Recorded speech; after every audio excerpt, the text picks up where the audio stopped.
Right, so if you're watching anything in financials today, the big standout is HSBC, ticker HSBC. It's up around 4.5%, which puts it at the top of the entire sector. Now on the surface, that looks great. And the reason is, they've just dropped their full year numbers. Revenue came in at 68.3 billion, which actually beat expectations. But, and this is the bit worth paying attention to, pre-tax profit fell by about 2.4 billion because of what they're calling notable items. So the market's rewarding the top line, but if you're digging into HSBC, keep an eye on what's underneath that headline number.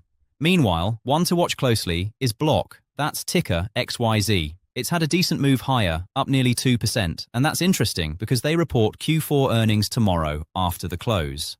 Analysts are actually expecting a smaller profit than last year, so if the stock's already climbing into that report, it tells you sentiment is pretty positive heading in. That could set up a big move either way. Now, over at JPMorgan, ticker JPM, they filed to offer up to $80 billion in mixed securities, which basically gives them a lot of flexibility to raise capital whenever they want. And on top of that, there's growing talk about them potentially acquiring PayPal's Braintree payments unit. Speaking of which, PayPal, ticker PYPL, is getting attention for a different reason.